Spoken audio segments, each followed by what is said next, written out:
जिनमें अकेले चलने का हौसला होता है, उनके पीछे एक दिन काफिला होता है। मेरे प्यारे विद्यार्थी, आपका बहुत स्वागत आपके चहेते channel career professor B R sir के साथ। आपको प्रणाम, नमस्कार, जय हिंद। आप सभी लोग दोनों अपने हाथ जोड़कर देवी स्वरूपा अपनी मां के चरणों में प्रणाम करेंगे। और आज मैं बात करूंगा आपसे मॉक टेस्ट 6 पर। पुष्पा झुकेगा नहीं और सिलेक्शन रुकेगा नहीं। ये यूपी ट्रिपल एस 2023 मैं पैट के लिए बात कर रहा हूं आपसे। ये सारे वनडे एग्जाम के लिए इंपॉर्टेंट है और मैं आपको ले चलता हूं आपके चहेते प्लेटफॉर्म पढ़ाई की पंचायत पर, और इस पर आप अंत तक बने रहेंगे और इन सारे प्रश्नों को नोट डाउन करते चलेंगे। उसकी व्याख्या है वो आपके लिए बहुत महत्वपूर्ण है। मैंने आपके लिए इस क्रम में पहला प्रश्न निकाला है, लोकसभा में पद धारण करने के लिए न्यूनतम आयु, वो क्या पूछ रहा है हमसे, वो मिनिमम एज पूछ रहा है। न्यूनतम आयु कितनी होनी चाहिए? क्या वो आयु 25 वर्ष है, क्या वो 21 वर्ष है, क्या वो 18 वर्ष है, या वो 30 वर्ष है? पूछ रहा है कितने वर्ष है। ये वर्ष हो गया है, वर्ष होना चाहिए, कोई बात नहीं यहां पर। तो आप जानते हैं वर्ष कितने ईयर होनी चाहिए। क्या वो 25 वर्ष? तो इसका सही उत्तर क्या है? वो लोकसभा पूछ रहा है। लोकसभा के लिए मेंबर बनने की न्यूनतम आयु कितनी है? 25 वर्ष। सही उत्तर क्या है इसका? 25 वर्ष है। आप लोग जानते हैं अगर यही क्वेश्चन आया था कि राज्यसभा के मेंबर बनने के लिए न्यूनतम आयु कितनी चाहिए आपके, तो राज्यसभा का न्यूनतम मेंबर बनने के लिए 30 साल आयु चाहिए। कितनी चाहिए आप पे? ये 30 साल आयु चाहिए राज्यसभा के लिए। संसद के 2 सदन होते हैं, एक लोकसभा और राज्यसभा। राज्यसभा का मेंबर बनना है आपको तो 25 साल आयु चाहिए मिनिमम एज, और राज्यसभा चाहिए तो मिनिमम एज कितनी चाहिए? 30 साल। लेकिन हमारे मैक्सिमम एज का कोई उल्लेख नहीं किया गया है। आप जानते हैं जो 21 साल की एज होती है, ये हमारे यहाँ स्थानीय चुनावों में, जैसे नगर पालिका के चुनाव में या हमारे ग्राम पंचायतों के चुनाव में, वहां हमारे यहाँ मिनिमम एज कितनी है? 21 वर्ष की है। और 18 वर्ष हमारे यहाँ जो वयस्क मताधिकार की आयु वो रखी गई है, यानी 18 वर्ष का कोई व्यक्ति यदि है तो वो चुनाव वोट डालने के अधिकारी होगा। इसे बोलते हैं वयस्क मताधिकार की आयु हमारे यहाँ। और 30 वर्ष की आयु मैंने बताया अभी, ये राज्यसभा मेंबर के लिए जो आपके लिए बहुत इंपॉर्टेंट है। तो इसका सही उत्तर क्या? लोकसभा पूछ रहा है, सही उत्तर क्या है इसका? 25 वर्ष है। आप यहाँ जानते हैं। इस क्रम में मैं आपको अगला क्वेश्चन बनाया है मैंने आपके लिए, राष्ट्रीय जैव विविधता दिवस यानी इंटरनेशनल बायोडायवर्सिटी डे कौन सा है हमारे यहाँ पर? तो वो हमसे अंतर्राष्ट्रीय जैव विविधता दिवस पूछ रहा है। क्या वो 15 दिसंबर को है, क्या वो 1 अप्रैल को है, क्या वो 22 मई को है, या वो 10 नवंबर को है? तो क्या सही उत्तर है आपके ये 22 मई को होता है। यानी आप जानते होंगे कि अंतर्राष्ट्रीय जैव जो विविधता दिवस है, यानी अंतर्राष्ट्रीय इंटरनेशनल लेवल पर बायोडायवर्सिटी डे, हम कैसे अंतर्राष्ट्रीय स्तर पर, वैश्विक स्तर पर लोगों में एक ऐसी जागरूकता पैदा करें जिससे जीवों के प्रति एक जागरूकता पैदा हो जाए कि जैव विविधता कैसे, जो डायवर्सिटी है जीवों की, कैसे उसके प्रति लोगों में चेतना पैदा की जाए और लोगों को कैसे बेहतर संसाधन उपलब्ध कराए जाए, कैसे इस दिन के माध्यम से हम बायोडायवर्सिटी को बचाने के लिए कार्य करते हैं। तो ये बोलते हैं अंतर्राष्ट्रीय जैव विविधता दिवस। कब मनाया जाता है हमारे यहाँ? 22 दिवस को। इसको आप लोग याद कर लेंगे। ये आपके लिए एक महत्वपूर्ण प्रश्न है यहाँ से। इस क्रम में मैं आपको आगे बताऊंगा। अगला प्रश्न हमारा निम्नलिखित में कौन सा विश्व का सबसे बड़ा नदी द्वीप है? क्या है? सबसे बड़ा नदी द्वीप पूछ रहा है वो आपसे कि आखिर सबसे बड़ा नदी द्वीप कौन सा है हमारा? तो आप बताएंगे सबसे बड़ा नदी द्वीप है, क्या वो लुलू द्वीप है? कौन सा? क्या वो लुलू द्वीप है ये वाला? क्या वो मानपुरा द्वीप है? क्या वो श्रीरंगम द्वीप है? क्या वो माजुली द्वीप है? आप देख रहे होंगे दुनिया का सबसे बड़ा नदी द्वीप यदि कोई है तो कौन सा है वो? माजुली। कौन सा है वो? माजुली दुनिया का सबसे बड़ा नदी द्वीप है। इंपोर्टेंट कर लेंगे इसको यहां से। यानी जो माजुली द्वीप है ये आपको कहां मिलेगा आपके? तो माजुली द्वीप आपके यहाँ, ये असम में स्थित है, काफी इंपॉर्टेंट है। और ये असम राज्य में तो है ही। ये ब्रह्मपुत्र नदी कहां पर? ये ब्रह्मपुत्र नदी के मध्य में स्थित है। इसको आप लोग अंडरलाइन कर लेंगे और लिख भी लेंगे। ये आपके लिए इंपॉर्टेंट है, मैं लिखूंगा यहाँ पर। ये आपके लिए एक इंपॉर्टेंट क्वेश्चन है, बल्कि मैं कहूंगा ये वेरी मोस्ट इंपॉर्टेंट क्वेश्चन है। इसे आप इंपॉर्टेंट करेंगे यहां से। यानी कि दुनिया का सबसे बड़ा नदी द्वीप कौन सा है? माजुली द्वीप है आपके। और ये किस राज्य में स्थित है? ये असम राज्य में स्थित है। यदि नदी का नाम पूछेगा तो आप बताएंगे ये ब्रह्मपुत्र नदी के मध्य में स्थित है। क्या नाम है इसका? माजुली द्वीप है, माजुली आइलैंड है। मैं क्या पूछा? इनमें कौन सा विश्व का सबसे बड़ा नदी द्वीप पूछ रहा है आपसे, जो आपके लिए वेरी मोस्ट इंपोर्टेंट है यहाँ से। इसमें मैं बताऊंगा आपको मैं एक अन्य महत्वपूर्ण क्वेश्चन आपके यहाँ से। ये क्वेश्चन है हमारा यहाँ, मैंने ये क्वेश्चन नंबर 4 है। इनमें से हंगरी की राष्ट्रीय मुद्रा क्या है? ये राष्ट्रीय है, ये बड़ी की मात्रा लगी हुई, यहाँ पर सही कर लेंगे इसको। ये राष्ट्रीय नेशनल आज करेंसी मुद्रा कहाँ की? हंगरी। तो मैंने पीछे आपके लिए मुद्राओं से एक वीडियो बना चुका हूं, उस वीडियो को आप जरूर देख लेंगे। और बहुत इंपॉर्टेंट वीडियो है, मैंने पहले बताया। इस पूरे चैनल को लाइक शेयर करना बिल्कुल नहीं भूलेंगे और कमेंट के माध्यम से मुझे बताइए कि आपको और किस प्रकार के प्रश्न चाहिए आपके। मैं वो उन प्रश्नों को भी चर्चा करूंगा। वैसे मैंने आपके लिए जो प्रश्न मिलाए बनाए आपके वो बहुत इंपॉर्टेंट है और वो एग्जाम में उनका आना तय है। ये पूछ रहा है आपसे हंगरी की मुद्रा पूछ रहा है यहाँ से, हंगरी की। तो आप बताएं हंगरी की जो मुद्रा है वो कौन सी है? तो इस क्रम में जो हंगरी की मुद्रा है वो क्या हंगेरियन पाउंड है, क्या हंगेरियन फॉरेंट है, क्या हंगेरियन नायरा है, या इनमें से कोई नहीं है। तो पहले प्रश्न को पूरी तरह पढ़ेंगे। इसका हंगेरियन पाउंड, हंगेरियन फॉरेंट, तो सही उत्तर है हंगेरियन फॉरेंट। कौन सी? हंगेरियन फॉरेंट। आप जानते हैं हंगरी की राजधानी कौन सी है? हंगरी की राजधानी है बुडापेस्ट। कौन सी? बुडापेस्ट इसकी राजधानी है हंगरी की। और ये बहुत महत्वपूर्ण देश है जो ऑस्ट्रिया से अलग हुआ है। ऑस्ट्रिया की राजधानी कौन सी? वियना। कौन सी है? वियना। और इसकी राजधानी, ये जो हंगरी की राजधानी कौन सी है? बुडापेस्ट है आपके। बहुत इंपॉर्टेंट है। ये यूरोपीय राष्ट्र है और काफी समृद्ध राष्ट्र है वर्तमान समय में। और इसकी मुद्रा का नाम है हंगेरियन फॉरेंट। आपके किसकी? ये आपके यूरोपीय राष्ट्र है।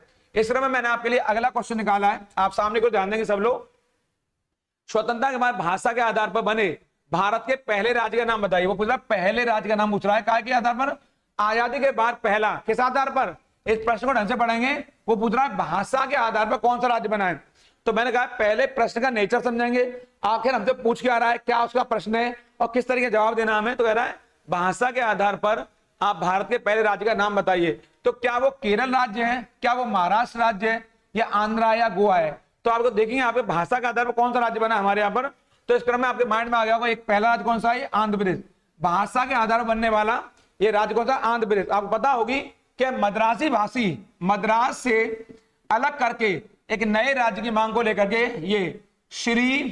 ये नाम है श्री रामलू पोट्टी, यहां से इन्होंने अनशन किया। आपके ये जो रामलू जी हैं आपके, जो यहां से थोड़ा इसको मैं और साफ लिख देता हूं आपको इसको थोड़ा सा यहां से। ये बड़ा महत्वपूर्ण क्वेश्चन आपके एग्जाम में आने वाला, और यहां से क्वेश्चन ऐसे आएगा आपके, जो है ये रहा, इसका पूरा नाम इनका है, क्योंकि आपको नाम याद करना है इसलिए लिख रहा हूं इसको नाम को आपके यहां पर। ये श्री रामलू, इनका नाम है श्री रामलू नायडू। ये श्री रामलू नायडू ये नाम है इनका, पोट्टी का टाइटल है आपके श्री रामलू नायडू पोट्टी। इन्होंने अनशन किया और अनशन ये था कि मद्रास को विभाजित करके एक तेलुगु भाषी राज्य बनना चाहिए, क्योंकि मद्रासी लोग ये कहते थे कि इनके साथ भेदभाव करते हैं। और इस क्रम में आपके यहीं पर इनके जब इनका अनशन के बाद इनकी मृत्यु हो गई, तो आनंद फानंद में जवाहरलाल नेहरू कैबिनेट ने एक इतना बड़ा निर्णय लिया और भाषा के आधार पर पहले राज्य का निर्माण हुआ। क्योंकि पूरे देश में विशेष तौर पर इस आंध्र प्रदेश वाले बेल्ट में बड़ी उथल पुथल मची हुई थी, और वहां पर भाषा के आधार पर आंध्रा का निर्माण हुआ, आंध्र प्रदेश का निर्माण हुआ आपके यहाँ पर। और एक यहाँ इंपॉर्टेंट है 1 अक्टूबर, इसको आप इंपॉर्टेंट करेंगे 1953 को। मेरे कहने से इस डेट को आप याद कर लेंगे यहां से, 1 अक्टूबर 1953 पर भाषा के आधार पर बनने वाला पहला राज्य कौन सा है? ये आंध्र प्रदेश है, 1 अक्टूबर 1953 को। लेकिन बाद में इसका जब राज्यों का पुनर्गठन हुआ तो आंध्रा का पुनर्गठन हुआ 1 नवंबर, यहाँ पर 1 नवंबर यहाँ पर 1956 को। आप जानते होंगे हमारे यहाँ पर जो भाषा के आधार पर राज्यों का पुनर्गठन हुआ, उसके आधार पर राज्य पुनर्गठन आयोग अधिनियम, यानी हम क्या कहेंगे स्टेट रीऑर्गेनाइजेशन एक्ट 1956। संसद ने जब स्टेट रीऑर्गेनाइजेशन एक्ट राज्य पुनर्गठन अधिनियम बनाया, तो उसके तहत 1 नवंबर 1956 को ये आंध्र प्रदेश राज्य अस्तित्व में आया। और हैदराबाद इसकी राजधानी उस समय बनी। प्रारंभ में इसकी राजधानी जब उस समय थी तो कर्नूल क्षेत्र बनी आपके, और कर्नूल क्षेत्र के तौर पर ये आंध्र अस्तित्व में आया था। लेकिन आप बताएंगे भाषा के आधार बनने वाला पहला राज्य कौन सा है? वो आंध्र प्रदेश है। और कब अस्तित्व में आ रहा है? 1 अक्टूबर 1953 को। ये इनका बलिदान रहा है, इनका योगदान रहा है रामलू नायडू का। और इन्होंने मांग करी थी मद्रास से अलग होकर के तेलुगु भाषी राज्य की, यानी कि जो तेलुगु भाषा बोली जाती है उसे आप अलग कर दीजिए। और परिणाम ये हुआ, ये राज्य बना। भाषा के आधार पर बनने वाला भारत का पहला राज्य है आंध्र प्रदेश। इसको आप याद कर लेंगे, ये आपके एग्जाम के लिए बहुत वेरी मोस्ट इंपोर्टेंट है। इस क्रम में मैंने आपके लिए अगला क्वेश्चन निकाला है। इस क्रम में जो 6वां क्वेश्चन है हमारा वो ये है, इनमें से किसने प्रसिद्ध पुस्तक पावर्स ऑफ द माइंड, ये पावर्स ऑफ द माइंड यानी कि क्या मतलब होता है? मन की शक्ति। इसकी हिंदी होती है मन की शक्ति। इसकी मन की शक्ति, इसको देखेंगे यहां से, मन की शक्ति। आखिर आप जानते होंगे हमारे यहाँ पर ये इसके किताब को लिखने वाले कौन है? क्या वो गुलजार हैं, क्या गांधी जी हैं, क्या विवेका हैं, या टैगोर हैं? तो इसका सही उत्तर है ऐसी किताब कौन लिख सकते हैं? एक महात्मा या धर्मात्मा लिख सकते हैं आपके, और इनसे बड़ा धर्मात्मा कोई नहीं है। स्वामी विवेकानंद ने ये पुस्तक लिखी मन की शक्ति। और आपने बताया कि आखिर व्यक्ति शांतचित्त हो जाए, और अगर शांतचित्त होकर अपना चिंतन करे, तब अक्सर कहता रहा हूं व्यक्ति को चिंता नहीं करनी चाहिए, चिंतन करना चाहिए। Read read read and think think think. फिर दोबारा बोलूंगा मैं, read read read and think think think. पढ़ो पढ़ो पढ़ो और सोचो सोचो सोचो। अगर आपके अंदर ये चल रहा है, मन का विकास इतना ज्यादा है हमारे, अगर माइंड को हम स्थिर कर लें तो हमारा माइंड कंप्यूटर से भी अधिक तेज हो जाता है। और जितनी बार हम चीजों का अध्ययन करते हैं, हम प्रैक्टिस करते हैं, तो हमारा मस्तिष्क उतना ही शार्प हो जाता है, तेज हो जाता है। इसलिए कहते हैं बार बार प्रैक्टिस करनी चाहिए, मोर प्रैक्टिस। अगर प्रैक्टिस करते हैं तो हमसे श्रेष्ठ कोई भी नहीं है, इसलिए प्रैक्टिस करने से बिल्कुल मत चूकिए। स्वामी विवेकानंद ने कहा है कि जब तक लगे रहिए, जब तक आपको लक्ष्य प्राप्ति नहीं हो जाती है। ये विवेकानंद का आदर्श है यहाँ पर। और इन्होंने लिखा है पावर्स ऑफ द माइंड, यानी मन की शक्ति, यानी मन में हमारे इतनी शक्ति है, अगर मन में ठान लें कि आपको ये नौकरी लेनी है और आपको पास होना ही है, तो आपको उसे लेने से कोई रोक नहीं सकता। दुनिया की कोई ऐसी शक्ति नहीं है, जब आप ठान लिया है तो वो लक्ष्य आपको ना मिले। इस क्रम में मैंने आपके लिए अगला क्वेश्चन निकाला है जो बहुत महत्वपूर्ण क्वेश्चन है। UNFCCC का अर्थ फुल फॉर्म पूछ रहा है आपसे कि क्या है। क्या वो United nation framework council of climate है? क्या वो United nation federation convention of climate change है? क्या United nation framework convention of climate change है? क्या United nation federation council on climate change है? तो UNFCCC यूएनओ के अंतर्गत ये पर्यावरण के लिए, ये जो क्लाइमेट चेंज, जो पर्यावरण परिवर्तन आ रहा है, उसके लिए एक फ्रेमवर्क है। इसका सही उत्तर है यूनाइटेड ये nation framework convention on climate change. बहुत इंपॉर्टेंट संस्था है जो पर्यावरण के लिए सम्मेलनों का आयोजन करती है। आयोजन शिखर हर साल ये बैठकों का आयोजन करती है। जो पर्यावरण परिवर्तन आता है, आ रहा है, उसके लिए ये बैठकें की जाती है ताकि पर्यावरण को बचाने के लिए क्या क्या काम किए जाएं। ये इंपॉर्टेंट है, जिसकी जो कि यूएनओ की निगरानी में हमारे यहाँ ये होता है। इसकी फुल फॉर्म इसको याद कर लेंगे। इसका सही उत्तर आपका सी है। इस तरह मैं आपको बताऊंगा, मैं आपके अगला क्वेश्चन है आपके यहाँ से, नौटंकी इनमें से किस राज्य का लोक नृत्य? वो लोक नृत्य पूछ रहा है हमसे। क्या पूछ रहा है? लोक नृत्य पूछ रहा है। किस राज्य का? क्या ये नौटंकी कर्नाटक राज्य का है? क्या आपके ये आंध्रा का है? क्या ये केरल का है? या ये आपके कर्नाटक, उत्तर प्रदेश, केरल या आंध्र प्रदेश? तो नौटंकी जो नृत्य है आप जानते होंगे, नौटंकी आपका कहां का नृत्य है? यूपी का। कहां है आपके? नौटंकी यूपी का नृत्य। आप जानते होंगे यूपी में बहुत महत्वपूर्ण तरीके से लोक नौटंकी नृत्य होता है। और इसके अलावा यूपी में आपके और भी, जैसे रासलीला बहुत इंपॉर्टेंट है, रासलीला बहुत ही महत्वपूर्ण आपके। इसके अलावा आपके यहाँ पर ब्रज क्षेत्र में, यानी कि उत्तर प्रदेश में आपके एक नृत्य आपके चरकुला। कौन सा?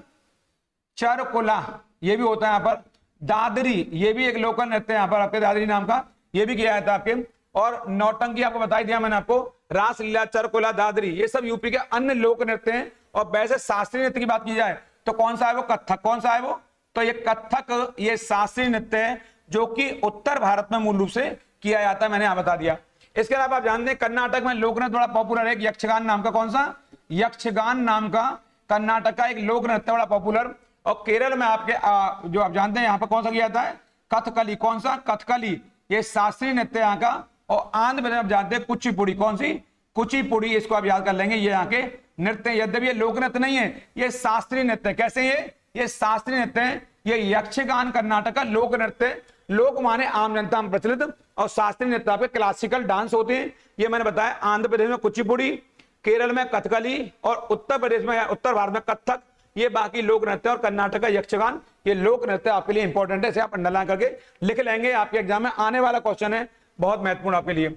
इस क्रम में मैं आपको बताऊंगा यहां से आपके, इसका उत्तर सही उत्तर प्रदेश हो गया। इस क्रम में मैंने आपके लिए अगला क्वेश्चन निकाला है आपके यहीं से। अगला क्वेश्चन है, अंतरराष्ट्रीय ओलंपिक समिति का मुख्यालय कहां है? वो पूछ रहा है हमसे कि इंटरनेशनल ओलंपिक कमेटी, IOC का हेडक्वार्टर पूछ रहा है।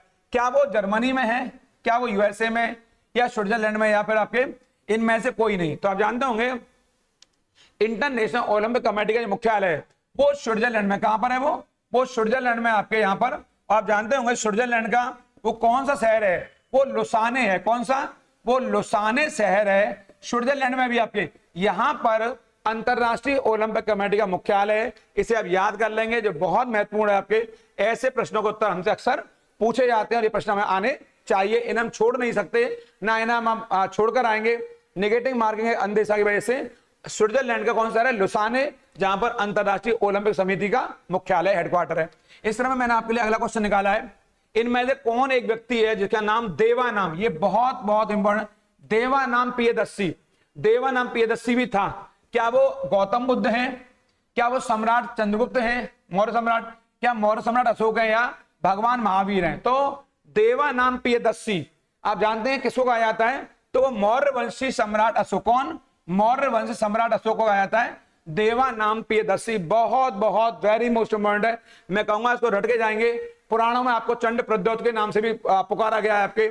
यहाँ पर मौर्य सम्राट अशोक को देवा नाम प्रियदर्शी कहा गया है आपके। और आप जानते हैं सम्राट अशोक का नाम 4 अभिलेखों में क्या मिलता है आपके? अशोक मिलता है। मैंने मजनू बताया था, यानी मास्की, गुर्जरा, नेत्तूर, उडेगुलम वहां बताया था। और ये भगवान महावीर का नाम है। ये इनका नाम था बचपन, क्या आपके यहाँ जानते हो क्या नाम है इनका? वर्धमान। क्या नाम है इनके बचपन का? नाम है वर्धमान। क्या नाम है? वर्धमान नाम है बचपन का। और जो मौर्य सम्राट चंद्रगुप्त है, इन्हें यूनानियों ने क्या कहा है? इन्हें यूनानियों ने सेंड्रोकोट्स कहा है। क्या कहा है? सेंड्रोकोट्स कहा है। इसको आप याद कर लेंगे, सेंड्रोकोट्स कहा है आपको, यहां से सेंड्रोकोट्स कहा है। इन्हें सेंड्रोकोट्स या एंड्रोकोट्स। और गौतम बुद्ध का जो नाम है वो क्या है आपके? बचपन का नाम है वो क्या है? वो आपका नाम है सिद्धार्थ। क्या नाम है? गौतम बुद्ध का बचपन नाम क्या है? सिद्धार्थ। तो मैंने 4 नाम आपको अलग से बता दिए। गौतम बुद्ध का बचपन नाम क्या है? सिद्धार्थ है। मौर्य सम्राट का नाम क्या है? जो यूनानियों ने कहा है। किसने कहा है? ये यूनानियों ने कहा है ये वाला। तो इसको आप याद कर लेंगे आप यहां से। और जो भगवान महावीर हैं इनका नाम बचपन का नाम वर्धमान है आपके। और जो मौर्य सम्राट अशोक उसका नाम क्या है? देवा नाम प्रियदर्शी। इंपॉर्टेंट है, इसे याद करके जाएंगे यहां से। ये देवा नाम प्रियदर्शी। अशोक के अलावा एक मौर्य वंशी और हुआ है, उसका नाम क्या है? दशरथ। क्या नाम है? ये भी आपके दशरथ।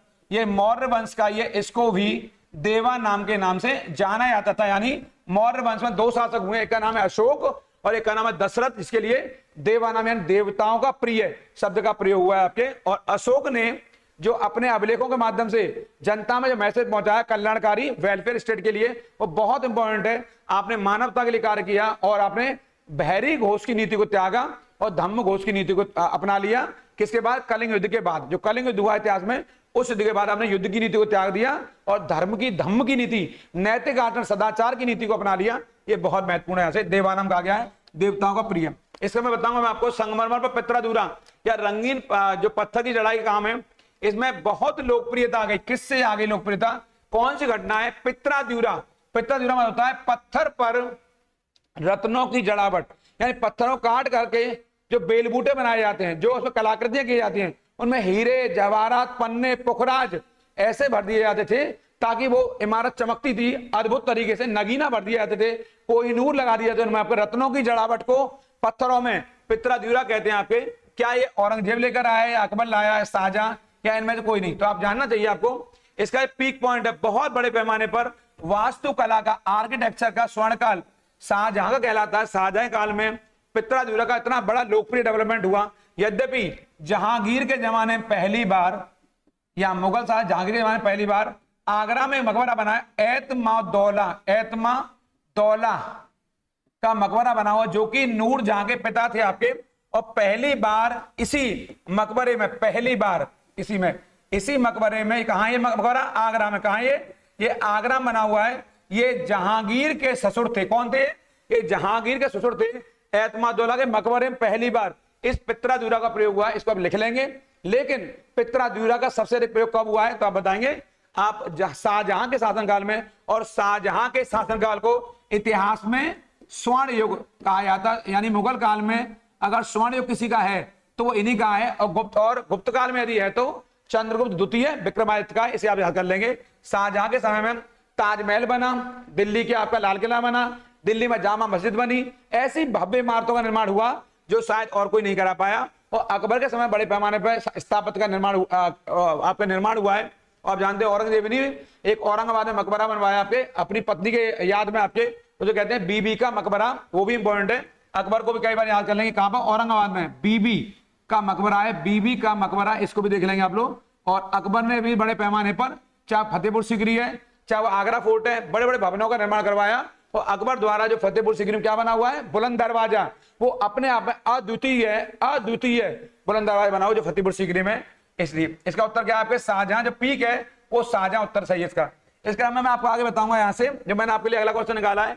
इनमें से किस युग में तांबे का पहली बार उपयोग किया गया है? तांबा पूछ रहा है आपसे, कॉपर पूछ रहा है। तो तांबे उपयोग पहली बार, क्या वो पुरापाषाण युग में है? ये रहा। क्या मध्यपाषाण युग में है, या वो ताम्रपाषाण युग में, या वो नवपाषाण युग में? तो सही उत्तर है इसका। क्या पूछ रहा है? तांबे का पहली बार। तो ताम्रपाषाण काल में ये, यहां पर तांबे के साथ पाषाण का उपयोग हुआ। आप जानते होंगे इस ताम्र पाषाण युग को हमारे यहाँ क्या कहते हैं, चैल्कोलिथिक भी कहते हैं, चैल्कोलिथिक। इसको क्या कहते हैं, चैल्कोलिथिक एज, चैल्कोलिथिक भी बोलते हैं इसको, यानी कि ताम्र पाषाण, यानी तांबा और पत्थर एक साथ, तांबा ये वाला तांबा प्लस पत्थर का एक साथ बड़े बड़े अस्त्रों का प्रयोग हुआ, इनसे हथियार बनाए गए आपके, और बड़े बड़े अस्त्र शस्त्रों का उपकरणों का प्रयोग हुआ, और इसे बोलते हैं ताम्र पाषाण युग, इसे बोलते हैं चैल्कोलिथिक एज। इसको मेरे कहने से आप लोग याद कर लेंगे, क्योंकि ये वाला क्वेश्चन एग्जाम में कई बार पूछा गया और दोबारा फिर भी यहां से आगे ये आ सकता है। इस क्रम में मैंने आपके लिए जो अगला क्वेश्चन निकाला है वो है आपके, इनमें से किस स्थान पर पहली बौद्ध संगति, पहली पूछ रहा है, पहली बौद्ध संगति का आयोजन कहां हुआ है? क्या वो राजगीर में हुआ है, क्या वो कश्मीर में हुआ है, क्या वो गया में हुआ है, या पाटलिपुत्रा में? तो आप जानते हैं जो पहली बौद्ध संगति है उसका आयोजन कहां हुआ है? राजगृह में। कहां हुआ है? राजगीर या राजगृह एक ही बात है, राजगीर या राजगृह एक ही बात है। आप जानते होंगे राजगृह कौन से स्थान में? सप्तपर्णी गुफा में, यहां पर, ये आपके लिए इंपॉर्टेंट है यहां पर। और इस बैठक की अध्यक्षता कौन कर रहा है? बुद्ध का बहुत बड़ा बौद्ध आचार्य थे, क्या नाम है? महाकश्यप। क्या नाम है? महाकश्यप नाम है उनका। इन्होंने इस बैठक की अध्यक्षता की, और ये बैठक कहां हो रही है? राजगीर में। और राजगीर को ही राजगृह के नाम से भी जाना जाता है आपके, इसको भी देख लेंगे आप लोग। यहां से राजगीर और राजगृह एक ही बात है, ये बहुत इंपॉर्टेंट है। और आप जानते हैं बौद्ध धर्म की जो चौथी बैठक है वो कश्मीर के कुंडलवन में हुई है। कहां हुई? कश्मीर के कुंडलवन में हुई है। और जो बौद्ध धर्म की जो तीसरी बैठक है वो पाटलिपुत्र में हुई है। और गया में बुद्ध को क्या प्राप्त हुआ है? ज्ञान प्राप्त हुआ है। बोध गया में क्या प्राप्त हुआ है? बोध गया में ज्ञान प्राप्त हुआ, उसको देख लेंगे। और जो तीसरी बैठक है बौद्ध धर्म की वो पाटलिपुत्र में हुई है, आपको पता होगी। और चौथी बैठक कहां हुई है? कुंडलवन में हुई है, कश्मीर के कुंडलवन में। आपके ये वाली यहाँ अगर ये आएगा तो यहाँ चौथी बैठक कर देंगे, यहाँ पर चौथी। और अगर ये आएगा तो पाटलिपुत्र, यहाँ पर तीसरी बैठक हुई है। ये भी मैंने आपके लिए एक्स्ट्रा। और यहाँ पर बुद्ध को ज्ञान प्राप्त हुआ है, ये मैंने थोड़ा सा आपको लिख दिया है। ये बुद्ध को ज्ञान प्राप्ति स्थल कहां पर? ये गया वाला स्थल है। इस क्रम में मैं आपको बताऊंगा, आपको जो अगला क्वेश्चन मैं आपके लिए लेकर आया हूं वो अगला क्वेश्चन आपके लिए बहुत इंपॉर्टेंट।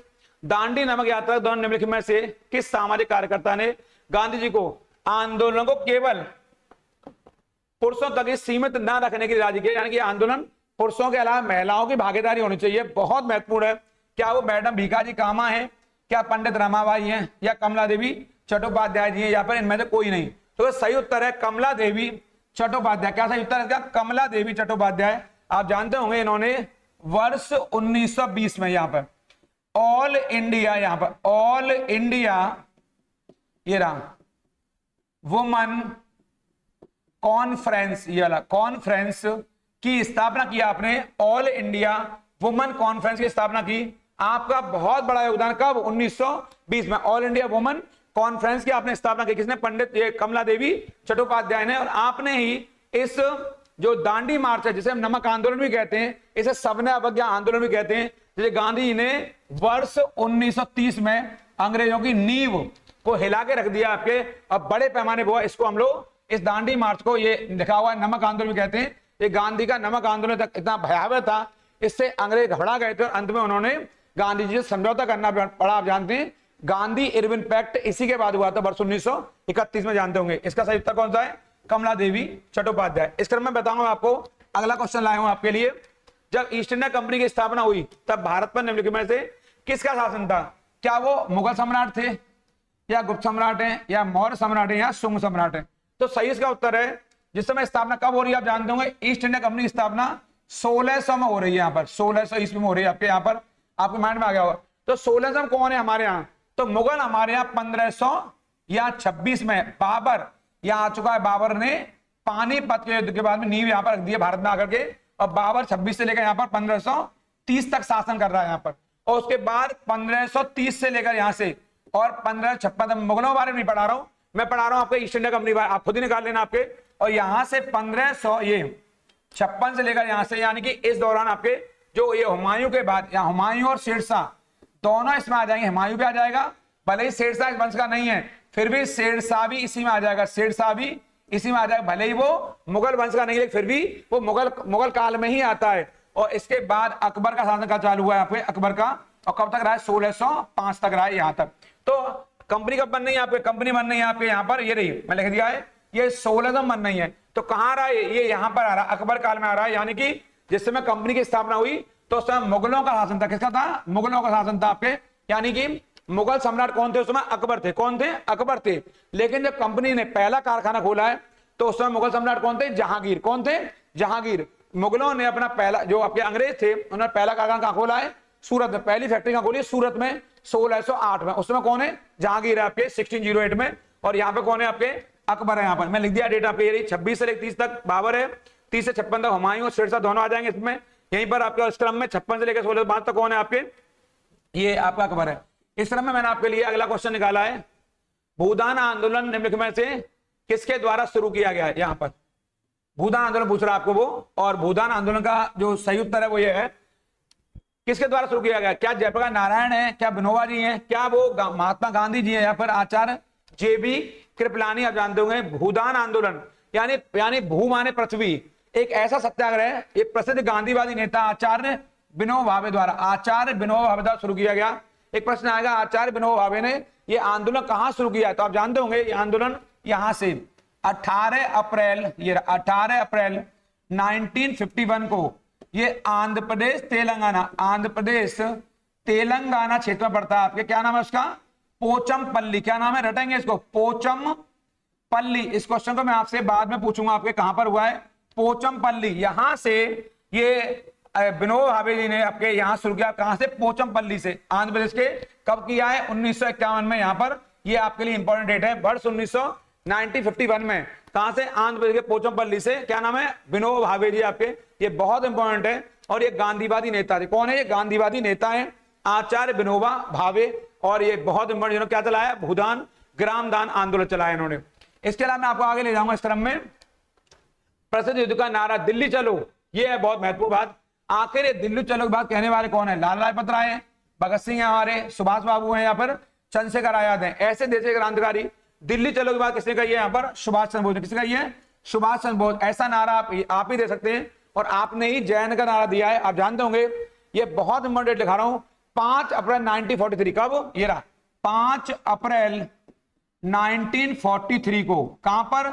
सिंगापुर। यहां पर सिंगापुर में ये रहा टाउन हॉल। यहां पर ये बहुत आपके लिए इंपॉर्टेंट है। टाउन हॉल में सर्वोच्च कमांडर के तौर पर अपनी सेना को संबोधित कर रहे थे, और कहा आपने दिल्ली चलो का नारा दिया और जय हिंद का उद्घोष किया। कहा हिंदुस्तान हमारा सर्वश्रेष्ठ है, उससे बड़ा कोई भी नहीं है। और स्वतंत्रता की बात कहने के लिए कहा अब समय आ गया जब दिल्ली पर कब्जा किया जाए।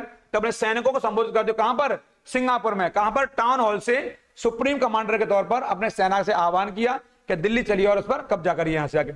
इस क्रम में मैं आपको आगे बताऊंगा। अगला क्वेश्चन है हमारा, भारतीय अर्थव्यवस्था का मेरुदंड का क्षेत्र कौन सा मेरुदंड कहा जाता है? क्या वो सेवा क्षेत्र है मेरुदंड, यानी बैकबोन? क्या कह रहा है वो? बैकबोन कह रहा है।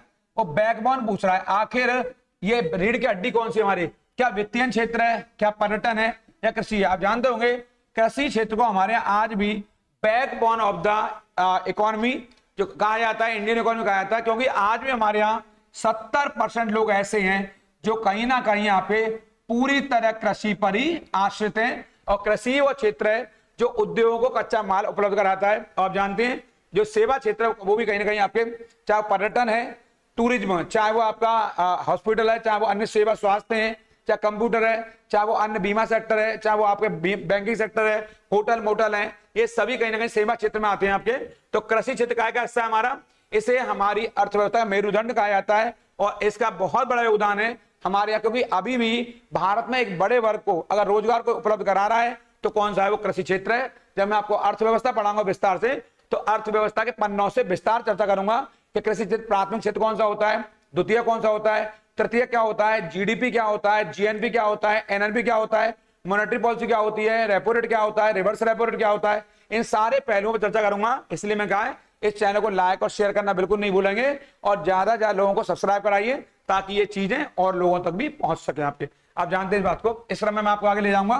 जो अगला क्वेश्चन है हमारा, इनमें से कौन सा रोजगार प्राथमिक क्षेत्र से नहीं जुड़ा हुआ है? ये रहा प्राथमिक क्षेत्र से नहीं जुड़ा हुआ है आपके। क्या टोकरी बुनना है, क्या मालीगिरी है, क्या कुंभ का पोटर है, या पुजारी है? वो कह रहा है कौन क्षेत्र है जो रोजगार प्राथमिक प्राइमरी सेक्टर से नहीं जुड़ा हुआ है। आप जानते हैं प्राइमरी सेक्टर में कृषि और उससे संबंधित क्षेत्र आते हैं, चाहे वो पशुपालन हो, मत्स्य पालन हो, पोल्ट्री डिपार्टमेंट हो, या सुअर पालन हो, सब इसी में आएंगे आपके।